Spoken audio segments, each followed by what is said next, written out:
Okay, previously we discussed the distribution tables, and we discussed how to calculate the expectation and the variance using the distribution tables, right? But most of them was like a really theoretical, right? We'd say, okay, so if the random variable is given, we can make the table of the distribution for this random variable, right? And we can theoretically calculate expectation by just multiplying the values to their corresponding probabilities and adding them, right? And we can calculate the variance using the expectation of the x squared and x. So today we will start discussing the specific distributions, okay? So there are many situations in our real life which fit to one of the distributions, okay? Where the x variable has the spatial distribution, and this is one of the most popular distributions, okay? So what we'll do is we will learn in which situations we can use this distribution and how we can calculate this distribution more easier. We will learn this distribution in more details. Previously, we said, okay, so the random variable x can have the distribution. We wrote down this distribution in the table, right? Then we can calculate the expectation from this distribution. From today, we're going to discuss the different types of the distributions, okay? So if x is like this, then we can use this distribution always. The variance is like this, the mean is like this, the expectation is like this, and so on, okay?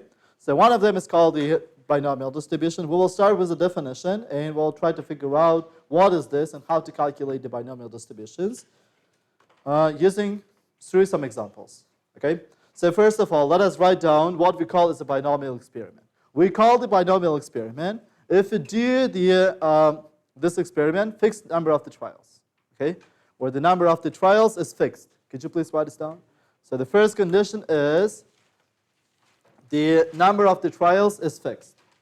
We call the experiment if it fulfills the following three conditions. The experiment is repeated, fixed number of the trials. Second condition is there are two only possible outputs. Either we got the result and we consider this as successful trial, either we consider this as non-successful trial.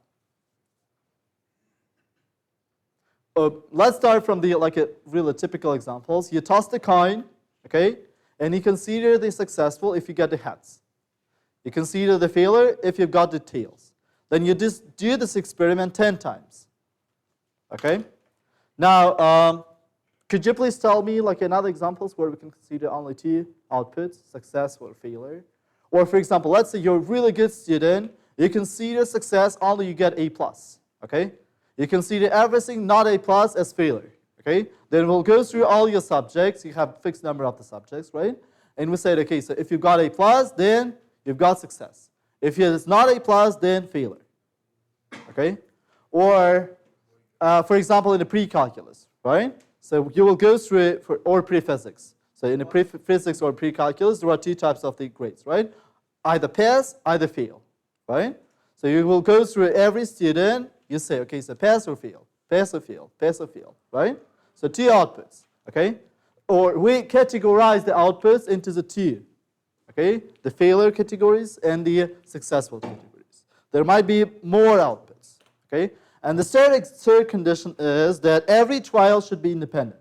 It means that the probability of success should not change in every trial, okay? If you toss the coin, this should be the fair coin, and the previous result should not affect the current result, okay? Or when we consider the subjects with the A+ and non-A+, every time when you consider the new subject, we assume that the results of the previous subjects do not affect this one. Or when we consider the students who've got a pass or fail in the pre-calculus, we say, okay, the results of the other students do not affect this one. The probability that every single student, when we choose the randomly, get the success or fail will be the same for every student, okay? So if the experiment fulfills the three conditions, we call this experiment as binomial experiment, and we can use all the features of the binomial distribution to this experiment, okay? So three conditions. The first is the trials is fixed, number of the trials is fixed. Second is there are always two outputs, failure or success. And the third one is they are independent. Probability of success is always the same for all the trials, okay? And we're interested to know the distribution of the x which counts the number of the successful trials. Okay? So we're interested on this X, which counts the number of the successful trials. Okay? For example, if you consider the number of the students who've got passed or failed, okay, so if I've got 60 students in a pre-calculus, X will tell me the number of the students who've got passed. Okay? So now I would like to find what is the probability that 30 students pass out of 60. Okay? Or what is the probability that 45 students pass out of 60? Okay? So X will have, again, so you will have a table for all the values of the X and their probabilities. Is that clear? For example, you toss the coin 10 times, right? Or let's say you toss the coin 3 times. If you get heads, you consider this as successful. Okay? Then let's say X counts the successful trials out of the 3. You toss this 3 times. What kind of values the X can take? Either 0, you can get no heads, right? Either 1 head, either 2 heads, either 3 heads. Okay? The distribution of this X we call is binomial distribution. Okay? This experiment, when we toss the coin 10 times with the 2 outputs, we call it binomial experiment. Okay? So this is like a really important distribution because it fits to so many situations. We'll go through it with different examples in order to prove this. So could you please decide, so some notation. So we say N is the number of the trials, okay? P we call is the probability of success. And Q is obviously 1 minus P, right? Because they're always, for each of the outputs, there are only 2 outputs, okay? So previously, do you remember? Like if you write the distribution of the X with the probability, the sum of the probability should be equal to the 1, right? Now, the X can take either failure, either success, right? Then if the success is P, the probability of success is P, then the probability of failure is 1 minus P, because their sum should be equal to the 1, right? Okay. Then X represents here the number of the successful trials out of N, okay? So what kind of values the X can take in general in this notation? From 0 until the end, right? So discrete values from 0 until the end. 0, 1, 2, 3, 4, until the end, okay? Could you please decide whether the following examples can be considered as binomial experiment or not? So you choose one of the cards randomly, then you make a note if this card is the ace, okay? Is an ace, right? You take a card, okay, see what is this card, and write ace or not ace, okay? Then put this card back. Do this with replacement. And choose the cards 8 times and tell me, can we use the binomial distribution in order to count the number of the aces in these 8 trials? Yes, because it fulfills the 3 conditions, right? Yes, so we do this fixed number of the times, n is 8, right? So there are always 2 outputs, either ace, either not ace, right? Because you write ace or not ace, right? Then the third condition is they are independent because you're doing this with replacement, right? Then what is the probability of choosing ace in the first trial? It's 4 over 52. If you put this back, what is the probability that choosing the ace in the second trial? It's 4 over 52, always, right? They're independent. Okay, so this is then a binomial experiment. And what about this? You roll a die, the standard 6-sided fair die, right, the cubic, and you roll this and write down the answer. Write down the number which turns up, okay? And you do this 10 times and decide, tell me whether this is binomial or not. No, why not? Because the number of the outputs is more than 2, right? Okay, so this is not a binomial distribution. Now what I want is I would like to figure out the formula for the binomial distribution. Basically, I would like to figure out the formula of P of X for some values of the X. So what is the P of X? Okay, so in order to do this, let's consider an example with the cards, but not choose 8 times, but 3 times only. Okay, so I will do this like this. So I will write 1, so let's write this. Taking the cards,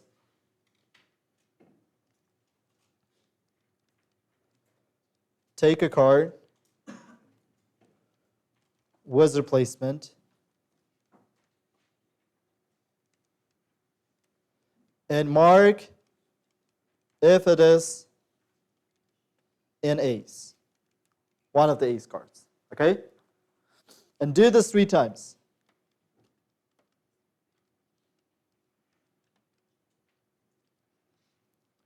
Find the probability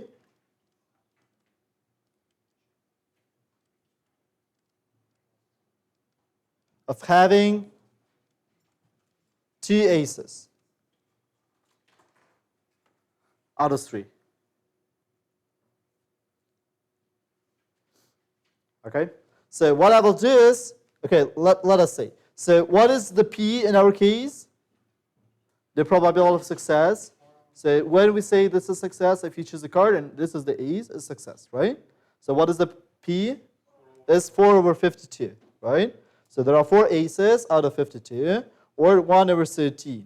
What will be the Q? What is the probability of choosing a card which is not ace?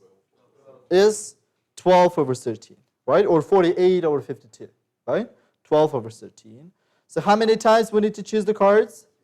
3 times. So how many times we should get the success? 2 times, right? So all the notation. Now we would like to figure out the formula of the P of X, okay? So I will mark 1 if I've got the success in a single trial, and 0 if I've got the failure in a single trial, okay? We can get the T hats or T aces exactly in this order, right? Or in this order, or in this order. Yes? So basically, you choose the card first time and you mark 1 if you got the ace.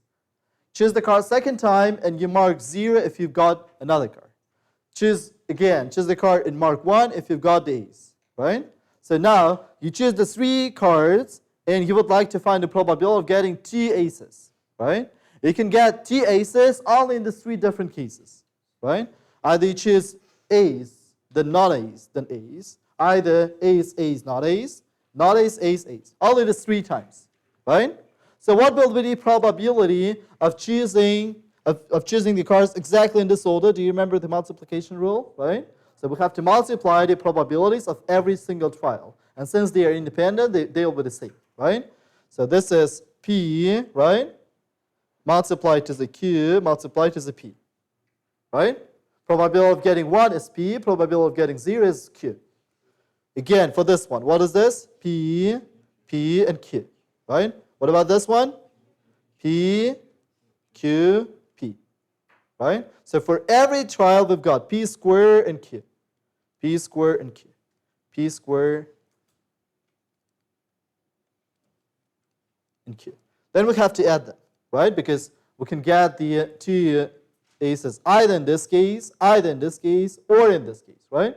So that is why we have to add them. So probability of having 2 aces out of 3, 2 successful trials out of 3 is 3 multiplied to the P in a square multiplied to the Q. Okay? Now we would like to understand where this P square and Q comes from. So which is clear, right? So we say if I do this 3 times, right? How many ones I need to have? No matter what is the order, right? No matter what is the order, there are 2 ones, right? And there is only 1 0, right? So we need to multiply the P 2 times because this is the number of the ones, right? And we have to multiply the Q 1 time because there is only 1 0, right? If we consider the example of choosing the cards 8 times, or let's say 6 times, and 2 of them should be successful. Choose the card 6 times, and 2 of them should be successful. So how many P's, how many ones I need to have? Out of 6. No matter what is the order. So it doesn't matter when you choose for a moment. So how many P's we need to have? 2, right? P squared. And how many Q's we need to have? 4, right? Q in the power of 4. Do you understand why we're multiplying this, right? It doesn't matter. So we'll figure out what does this number means later on. So let's figure out what does this mean, this part, okay? So if you do your trial n times, right? And if you want that x of them will be successful, then you have to multiply p x times. And how many times we have to multiply the q? N minus x times, right? Again, so if you do your experiment n times, do the experiment n times, and if you want that somewhere, some of this, the number of the successful trials is x, successful trials, and how many number of the, what is the number of the unsuccessful trials or failure? N minus x, because the sum should be equal to the n, right? So is it clear that we have to multiply the p x times, right? Because you have x number, x ones, right? The number of the ones in this sequence is x. And the number of the zeros is n minus x, right? Now we need to figure out where the 3 comes from, right? Or the formula for the 3. If you're given, okay, we've got a formula. If you're given n and x, we can get the probability of x is equal to some number multiplied to the p in the power of x, because we have to get exactly x once, right? Multiplied to the q in the power of n minus x, right? This comes from here. Now I need to figure out this, okay? So let's do this an example of the 6 cards, 2 of them which are aces, okay? So you've got the 2 aces first, then you've got 4 unsuccessful trials, okay? You choose the 6 cards and you consider again the success if it is ace, and failure if it is not an ace, okay? Then I wrote 1, 1, 0, 0, 0, 0, 0, the results of the single trials, right? You've got success on the first, then success on the second, then all the others are unsuccessful, right? Now we need to count the number of the cases when you choose the aces, but in different order, the number of the permutations of this sequence. What is the number of the permutations of the sequence where the order is important? What is the, do you remember the examples was the Mississippi or the words when we needed to reorder the words, right? So we've got the 6 items, we just need to reorder them. We need to find the permutations, but the order is important. And the second case is, there are some items which are alike, right? Do you remember we got an example with the boys and girls, which we put them in a sequence, right?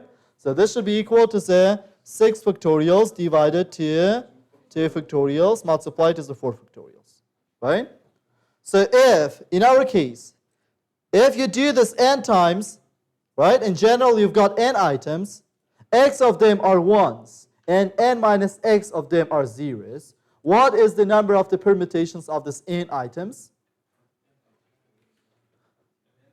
Again, so look at here. So n items, what is the number of the permutations of this n items if x of them are alike, right? They are similar, because we consider this one and vice versa as the same, right?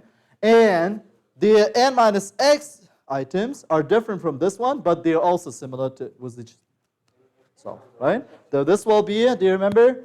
N factorials divided to the x factorials multiplied to the n minus x factorials, right?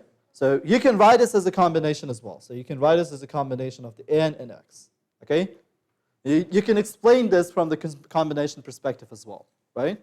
How we can explain this from the combinations perspective? So do you remember what was the combination? It's like choosing a different items where the order is not important, right? So basically you write the positions of these 2 ones, right? So you write the 6, so you've got 6 numbers, 1, 2, 3.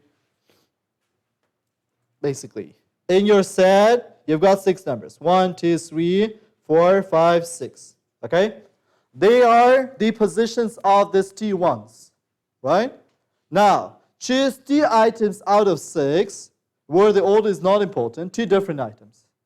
They will be the positions of the ones, right? For example, you may choose 1, 2, or 1, 3, or 1, 4, or 5, 6, right? And so on. So this is the combination of the 6 and 2, or 6 and 4, it doesn't matter. Yes? Do you understand this? This formula? We can explain this from this perspective or from this perspective. Right? So what should I put here? The combination of n and x, right? So again, in this formula, so when you would like to find, do this experiment n times, find me the probability of having exactly x successful trials out of this n is equal to the combination of the x out of n multiplied to the p in the power of x multiplied to the q in the power of n minus x. Because we should have x successful trials, so that is why we multiply the p x times. We have n minus x times the failures, so that is why we have to multiply the q n minus x times. Then, once we've got a sequence of the 1 and zeros, we need to permute them, right? Because we can get the two aces in this order or in many different orders, right? So do you remember in the first example, right? Yes? Okay. So this is the formula finding the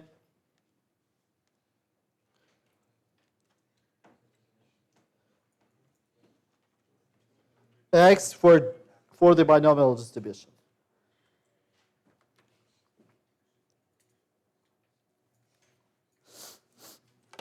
Let's try to just solve this example. It is known that a company produces screws. Do you know what is a screw? Shuru. Samaris. Okay. It produces a lot of screws, and if you choose one of them randomly, the probability that it will be defective is 0.01. Okay. Now, what the company makes is it puts it makes the package of 10 screws and sells this. Okay. If a customer buys the one pack and it opens this, if there are more than one screws which are defective, then a customer can come to the company and get the new one or can get his money back. Okay? Now the company would like to know, if he produces some number of these packages with the 10 screws, what is the proportion of the packages they have to replace or they have to pay back?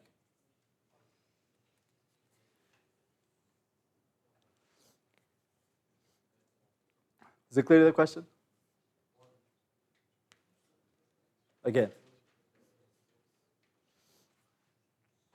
Company produces the screws, they make the package of 10 screws, then they sell this. If a customer buys a package and opens this, and if there are more than one, for example, 2 or 3 and 4 and so on, then he can replace this, or she can replace this.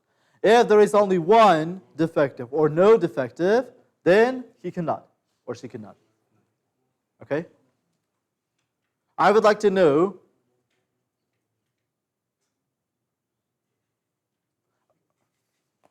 okay, so we can rephrase this question differently. Let's say like this. Say the company produces a lot of packages, okay? Now you choose one of the packages randomly.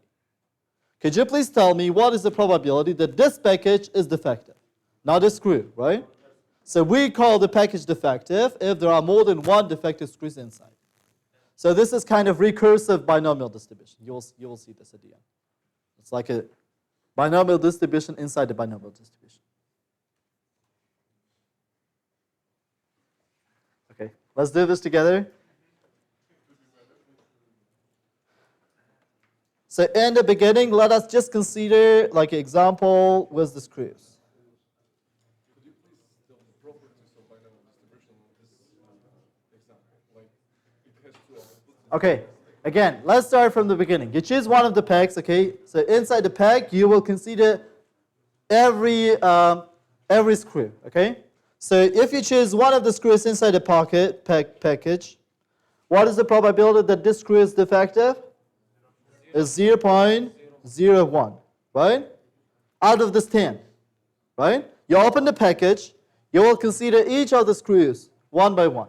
The probability that one of them is defective, any of them, is 0.01. What is the probability that, so this is, we consider success, okay? So if you found the defective screw, then you're success. Okay? Success is when you choose the defective item, okay? And the Q is, what is the Q here? Is 0.99, right? You choose the screw which is not defective. Now, how many times you have to do this experiment? 10 times, right? Because there are 10 screws inside the package, okay? Now, we call the package as defective if X, which is the number of the defective screws out of this 10, is more than 1, right? So we call the package is defective if X, which is the number of the defective screws inside the package, is more than 1. Right? So what is this? So I can write this is by summing all the probabilities. P of X is equal to the 2 plus P of X is equal to the 3 plus and so on plus P of X is equal to the 10. Right? Or we can write this as 1 minus P of X is equal to the 0 minus P of X is equal to the 1. Right? Because if you put these two items to the left, this will be the sum of all the probabilities. Right? Which should be equal to the 1. So we can find this by subtracting this P of X is equal to the 0 and P of X is equal to the 1 from 1. Okay? So let's find what is the P of X is equal to the 0 using the formula. What is n in our case? Is 10. What is X? Is 0. Right? So this will be C 10, 0 multiplied. How many successful trials we should have? No successful. Right? No defective.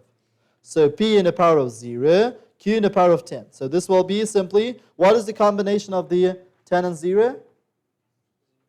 1, right? So the combination of 10 and 0, this is 10 factorials divided to the 10 minus 0 factorials, multiplied to the 0 factorial, which is 1, right? So please note that the 0 factorial is 1, right? By the definition. So this will be Q in the power of 10.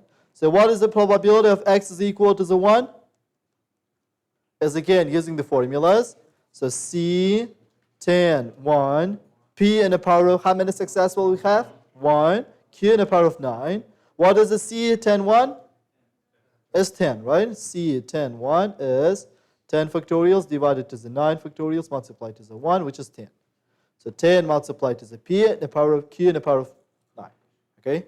So the probability that X is more than 1, the number of defective items is more than 1, is 1 minus Q in the power of 10 minus 10 in the power of Q in the power of 9.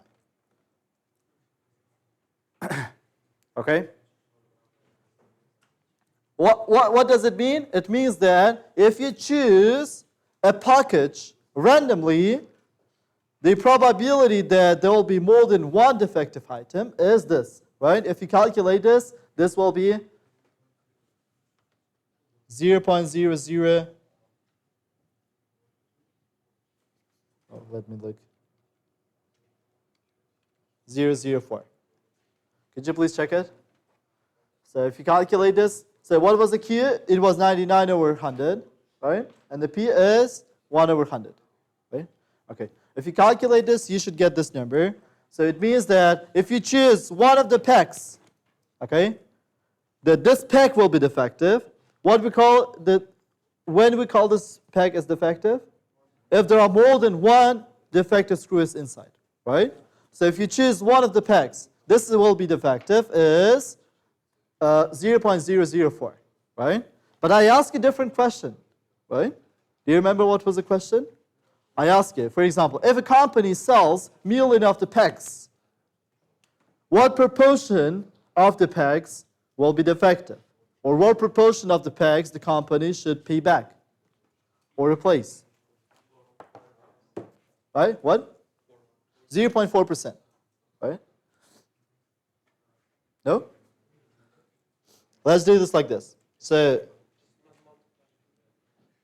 you choose the company produces n items, okay, n packages. The proportion of the packages which will be defective will be 0.004 multiplied to the n, or like out of n, 100%. Okay, 100%. Oh, okay. Let's. I will try to explain you this like this. So let's play a game. Do you know what is penalty? Right? You shot a penalty. The probability that you shot a penalty successfully, okay? So do you understand what we consider in this bigger example, not in the inside the package, right? In this bigger example, what is successful? The probability that you choose a package and this will be defective is successful, okay? So this is P, right? Which is equal to this number, right? Because this is the different binomial distribution. Do you understand this? Previously, inside the package, probability that you will choose one screw and this will be defective is 0.01, right? Now, we consider the packages, choosing the packages, which is again the binomial distribution, right? So you choose one of the packages, and this will be defective. This might be defective, either not defective, right? So the probability that this is defective is 0.004. The probability that this is not defective is 1 minus 0.004, right? Okay. So let's go back to our example with the penalty. So let's say you should have penalty. The probability you will hit the goal is 0.9, let's say. Okay? If you do the sum number of the times, for example, 10 times, what is the proportion of the times you're successful? 90%. Right? Do you understand this? No? 90%. 90. 0.9 multiplied to the 10. Okay? Should I explain this one more time? Okay. You play a basketball. Okay? Probability that you hit the shot, right? You hit the shot is 40%, 0.4. Okay? So in a single trial, you hit the ball, and if it's inside the basket, then this is successful. Probability of getting successful is 0.4. Okay? If you do this 10 times, and how many times you can get this successful in average? In 4 times, right? Which is like logical, right? Do you understand this?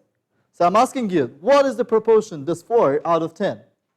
It's 40%, right? Here's the same. So I'm not giving you this number, but you can find the proportion without this number, okay? So if I say, okay, so play a basketball, probability that he will shot a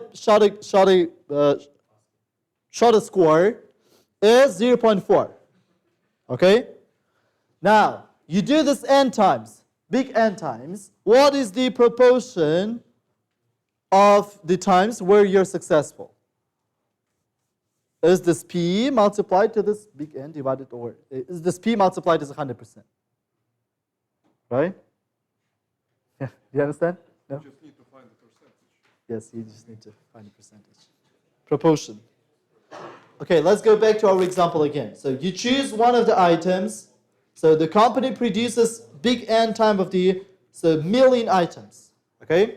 If you choose one of the items, the probability that this item will be defective is 0.004.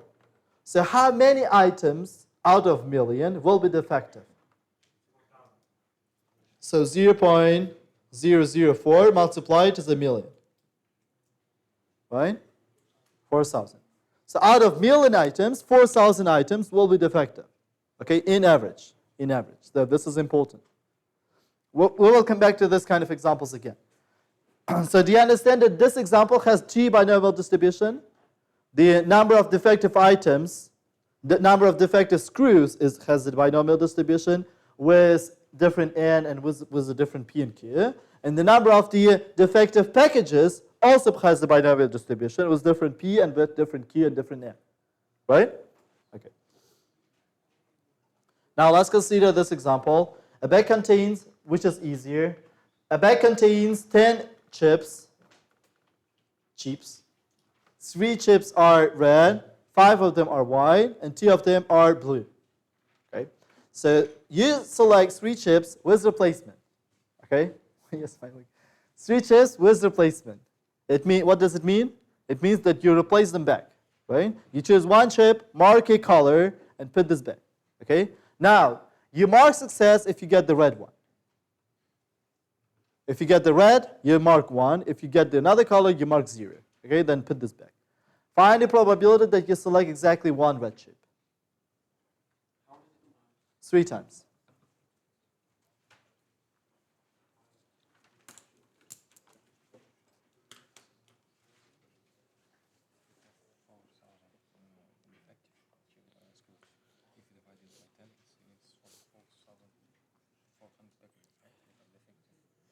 No, 4,000.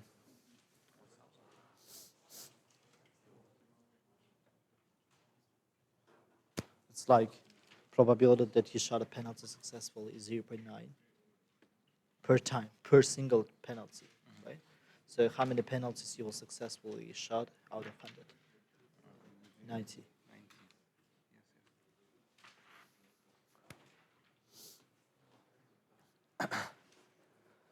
Again, can we consider this as binomial? So x, which is the number of the red chips, as binomial distribution. So later on, I'm going to ask you questions like this. So does this x, which is the number of the red chips out of has the binomial distribution, or what is the distribution of this x, which is more like a. So this is a typical question in exams. So I will give you an example and I will ask you. So what is the distribution of this random variable? You need to choose binomial, Poisson distribution, or like a normal distribution, or anything else. Okay? So does this x has the binomial distribution? Yes, because the number of the trials is fixed 3 times, right? The probability of success is always fixed. What is the probability of success? It's 3/10, right? And they are independent, right? Every time when you choose the red, the probability of success is the same, right? Okay. Now I'm asking you. So if you do this experiment 3 times, if the probability of success is 3/10, if the probability of failure is 7/10, what is the probability that you will choose exactly 1 red chip, right? Out of 3 times, you will get exactly 1 successful trial. So this is according to the formula is C31, P in the power of 1, Q in the power of 2, because you've got 1 times success and 2 times unsuccess, right? If you mark success as 1 and if you mark failure as 0, you can write as 3 different sequences, right? So 1, 1, 0, 1, 0, 0, 0, 1, 0, or 0, 0, 1, right? You can get the red chips exactly in this order, or in this order, or in this order, right? Which is 3, because this is the combination of the 3 and 1. Multiply to the P, because in every sequence you've got only 1. Then in every sequence you've got 2 zeros, right? Okay, if it is clear for you, now let's, could you please find the distribution table of this x? Find the distribution table of this x, or find the probability mass function of this x.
We call the distribution table where we write the probabilities for all possible values of the x, right? X can take, so if you choose 3 chips, how many times you can get the red chip?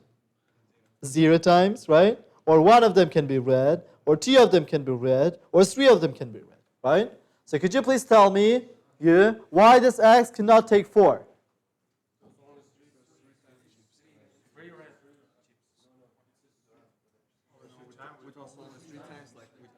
Okay, so could you please tell me, if there are 3 red chips, okay, that was the, okay. So should we choose all of them if there are 3 red chips? So this x3 means like we need to choose all of the 3 red chips. No, this is x is the probability of getting 3 red chips. Okay, so we need to pick them back, right? Okay, not all of them, right? You know what I mean? Do you feel the difference, right? So 3 red chips. Okay, so probably I gave you a different. So in the previous group, we've got another example. It was like find the probability distribution function of choosing red chips when you do this 4 times, not 3 times. Okay? Then there was a question, how the x can take the value 4? You know what I mean? So let's change this example. Let's say n is 4. So you choose the chips 4 times, okay? And x is the counter for the red chips, okay? So you might get 0 red chip or 1 or 2 or 3 and 4, right? Then the question is obviously like how the x can take 4 if the number of the red chips is 3. You know what I mean? X is the number of the red chips, right? So it might take, if you do this 4 times, it might take the values 0, 1, 2, 3, and 4, right? And the question is, how this x can take the 4 if the number of the red chips is 3? Because, yes, because we're doing this with replacement, right? You choose one of the red chips. If you even choose one of the red chips, you put this back again in every single trial, right? So the values of the x do not depend on how many red chips we have inside the bag, right? It depends, its range depends on the n, right? So it goes until the n, okay? So if n is equal to the 3, it goes until the 3.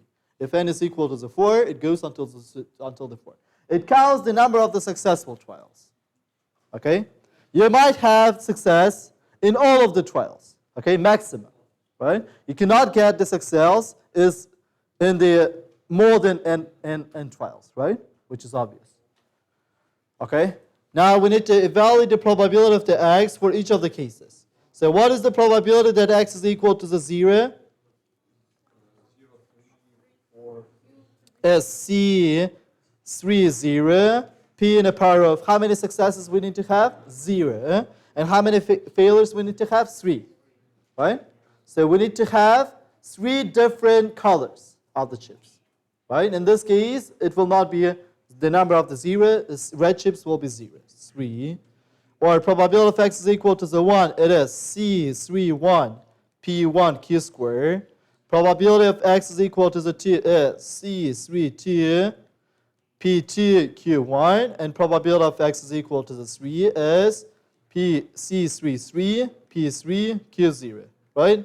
If you put the values, it will be Q cubed, then 3 multiplied to the P Q squared, 3 multiplied to the P squared Q, then Q P Q. PQ. Okay? This is the typical table for the binomial distribution, and we need to calculate it like this. Now, we can calculate the mean and the variance from this table, right? So it appears we don't need to calculate them as using the classical formulas. We can calculate them using the prescribed formulas. So, the mean of the binomial distribution is equal to the NP. Could you please write this down? So if x has the binomial distribution with this table, so then you can make the table of the probability mass function, and the mean of this mass function will be equal to n multiplied to the p. Do you remember what was the expected value? Right? It is the average, right? Okay, so let's make this penalty example again.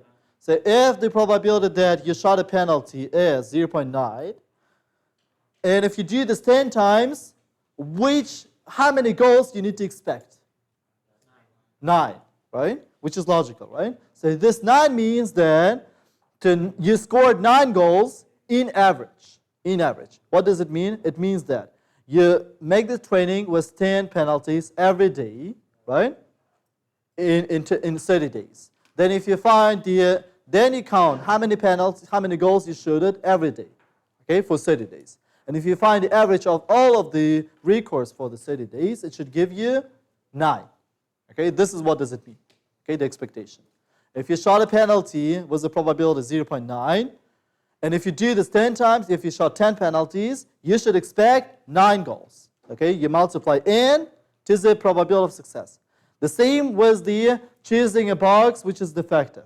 Okay, if you produce 1 million items, you need to expect that 1 million multiplied to the p is 0.004 items will be defective. You need to expect this. Okay, then a variance can be found by just multiplying n to the p and q. So we will not prove this. So you might get a proof in one of the homeworks or in the exam. Okay, could you please write it down? Did you write? Okay, and the standard deviation is the square root of the variance. The meaning is the same. The standard deviation and the variance is the same. So sometimes we use the standard deviation because it gives us the smaller values. Okay, so that the variance. So sometimes if you consider some measurements where you measure like in hundreds or in thousands, then working with the thousands is not so convenient. So we take the square root in order to make them smaller. But it's meaning the same. It tells us, it measures how much the points are spread around the mean. Okay? Now let's consider an example. Yeah, variance is always positive because you measure the distance, which is always positive. Standard deviation is positive because the variance is positive.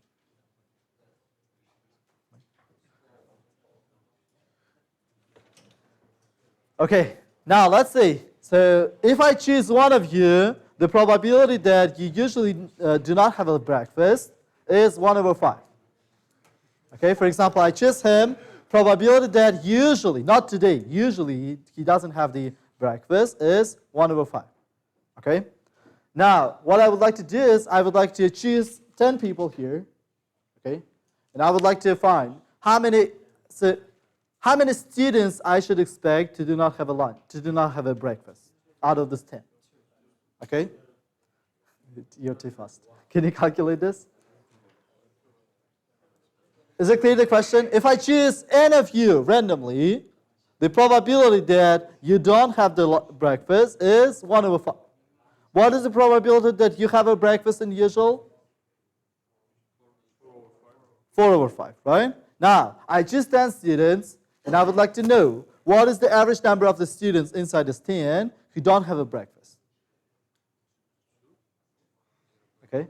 So this is, again, so this is the binomial distribution, right? Because I'm going to do this 10 times, right? So the probability of success is 1 over 5, because if I choose a person, and if he do not have a breakfast, this is considered a success, right? And probability of failure is 4 over 5.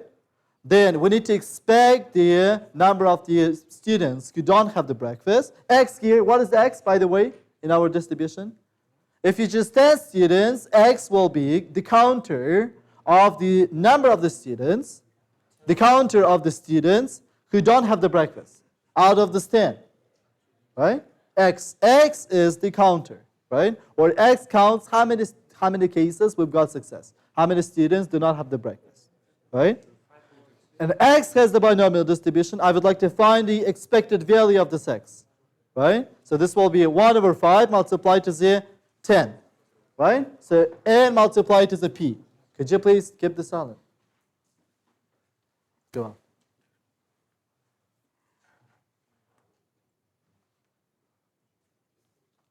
Or you can make a noise in order to go out earlier, because I will not mark the attendance.